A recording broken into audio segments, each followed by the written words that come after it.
Well, our boys are still on their way to the annual Big Moose Convention in Peaceful Valley, Missouri. I didn't know there were any moose in Missouri, Bullwinkle. Oh, certainly, Rock. Look, here's a picture of one. Boy, Missouri moose sure look different. Well, they are a little smaller. And they got shorter hair. And shorter noses, too. And their antlers aren't as big. And they give milk. Milk?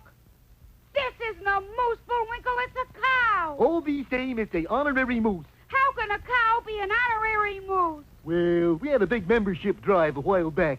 Guess we got carried away a little. Sure wish we could. Could what? Get carried away a little. I'm sure tired of walking. Then why not fly? And leave you, my old buddy. Never. I knew you'd say that. Then why'd you ask? If I hadn't asked, you wouldn't have said it. Oh.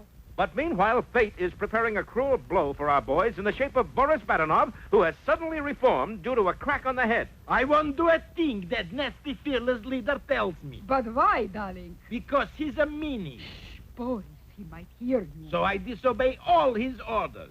What was last order? It said do not kill moose and squirrel. Then I do it anyway. And afterward, we pick flowers and send them to shot-ins everywhere. Everywhere? San Quentin, Alcatraz, Sing Sing. And grabbing a nearby stick of explosive, Boris danced after our friends. In a little while, he was lying in wait for them near an old watchman's shack. Hey, that looks like a keen place to rest. Lead me to it. I can't. You're ahead of me. Then follow me to it. And our heroes entered the abandoned shack and shut the door.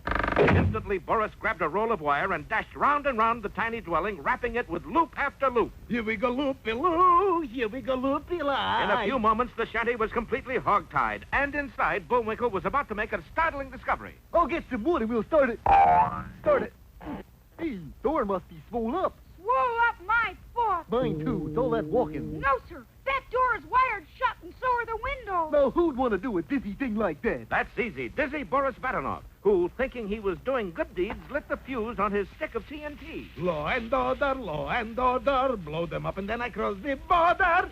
But at that moment, high above, the whizzing spy in the sky satellite was sending the whole scene back to Pennsylvania and its furious, fearless leader. Blödsinnige Leber, geharnischte Möckelmörder Geistesganker. Any orders, fearless leader? Yes, activate the satellite. You really mean? Don't argue, Dimitri. Do it. And with trembling finger, Dmitri pushed the activate button. Instantly, a door opened in the satellite and a hand emerged holding a large brick. It paused while complicated machinery figured distance, angle, speed, and windage, then launched the missile earthward. Just as Boris was about to lob the TNT through the window of the shanty, it was pretty close at that. But the explosion blew the wired-up shack right from over our heroes' heads, setting them free. Hooray! It also blew Boris Badenov into the next county, where he was found a few days later by his partner in crime, Natasha. Okay, Boris, you want to start Cub Scout troop? We start Cub Scout troop.